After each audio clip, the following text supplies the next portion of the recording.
اور اس رات کی اہمیت کا اندازہ اس بات سے لگائیں کہ اللہ رب العزت نے پوری سورہ مبارکہ اس رات کی مناسبت سے نازل فرمائی۔ سورہ قدر پوری سورت شب قدر کے عنوان پر مشتمل ہے۔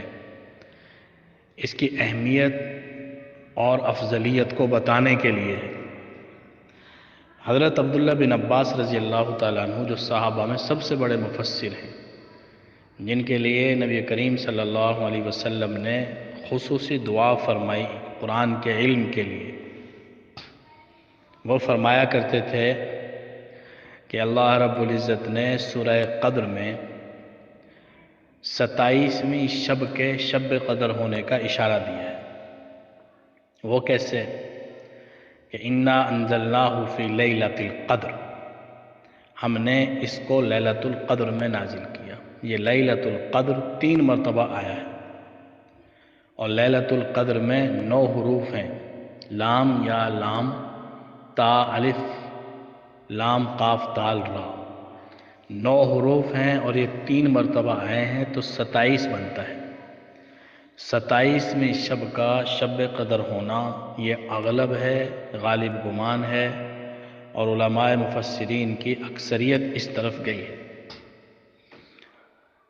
ابن قیم رحمہ اللہ فرمایا کرتے تھے کہ ویسے تو یہ رات آخری عشرے کی طاق راتوں میں بتائی گئی ہے، لیکن طاق رات کسے کہیں گے؟ اگر رمضان 29 کا ہے تو طاق راتیں بنیں گی 22، 24، 26، 28۔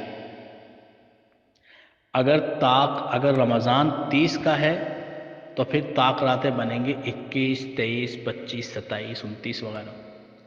تو طاق کا بھی فرق ہے۔ علامہ ابن قیم رحمہ اللہ کی بات کو سامنے رکھا جائے تو رمضان کے آخری عشرے کی ہر رات ہی شب قدر ہو سکتی ہے، کسی بھی رات شب قدر ہو سکتی ہے۔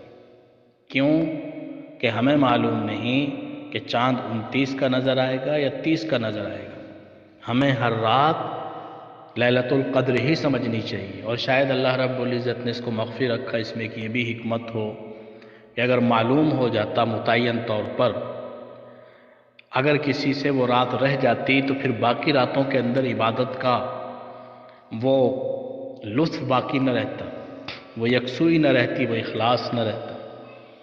اور اگر اس رات میں انسان کوئی گناہ کرتا تو انسان کے لیے بڑی بدبختی ہوتی۔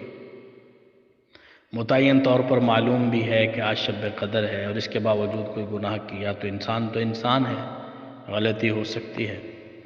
تو اللہ رب العزت نے اس کو مخفی رکھا کہ ہر رات انسان شب قدر سمجھ کر گزارے۔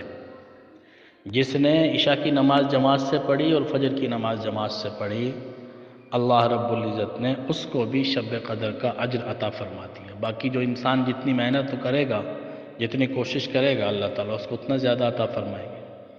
پھر جو اللہ تعالیٰ نے اس کا ثواب کا اعلان فرمایا کہ خیر من الف شہر، 1000 مہینوں سے بہتر ہے۔ خیر کا لفظ صرف بہتر کے لیے نہیں آتا کہ کوئی چیز 19-20 کا فرق ہو، 18-20 کا فرق ہو تو کہہ دیا جائے خیر، نہیں۔ خیر کا لفظ وہاں پر استعمال ہوتا ہے جہاں فرق بہت زیادہ ہوتا ہے، کہ ایک چیز دوسری چیز کے مقابلے میں بہت زیادہ بہتر ہے۔ کتنی بہتر ہے یہ اللہ رب العزت نے نہیں بتایا، 1000 مہینوں سے بہتر کتنی بہتر ہے یہ نہیں بتایا۔ وہ ہر انسان کے اپنی اخلاص، اپنی محنت، اپنی کوشش کے اعتبار سے اللہ تعالیٰ اس کو نوازیں گے۔ اگر صرف 1000 مہینے بھی ہوں تو 83-84 سال بنتے ہیں۔ یعنی اگر انسان اس رات میں 1 روپیہ خرچ کرتا ہے تو گویا کہ 83-84 سال تک مسلسل اتنا پیسہ خرچ کرنے کا ثواب مل رہا۔ 2 نفل پڑھ لیے تو اتنے مہینے تک مسلسل نفل پڑھنے کا ثواب مل رہا، دعا مانگی تو اس کا اجر و ثواب مل رہا، کوئی بھی عمل کرے۔ اس رات کی فضیلت تو بہت بیان کی گئی، لیکن عجیب بات یہ ہے کہ کہیں پر یہ نہیں آتا کہ اس رات میں کرنا کیا ہے، کتنے نوافل پڑھنے چاہیے، کس ترتیب سے پڑھنے چاہیے، اور تلاوت کتنی کرنی چاہیے، ذکر و اذکار کی کیا ترتیب ہونی چاہیے، کچھ نہیں بیان کیا گیا۔ صرف ایک بات ہے، حضرت عائشہ رضی اللہ تعالیٰ نے پوچھا اللہ کے نبی اگر میں یہ رات پاؤں تو کیا کروں، کیا مانگوں اللہ تعالیٰ سے؟ تو حضور علیہ السلام نے فرمایا کہ یہ مانگو اللہم انک عفو تحب العفو فاعف عنی۔ تو معلوم ہوا کہ بنیادی طور پر یہ رات دعا کی رات ہے۔ عبادت تو وہ ہو گئی، عشاء پڑھ لی، فجر پڑھ لی، باقی جو عبادات کریں گے وہ عبادات یقیناً اللہ تعالیٰ کے ہاں قبول ہوں گی، لیکن اصل میں بنیادی طور پر یہ رات اللہ سے مانگنے کی رات ہے، دعاؤں کی رات ہے، کیونکہ اور کچھ نہیں بیان کیا گیا۔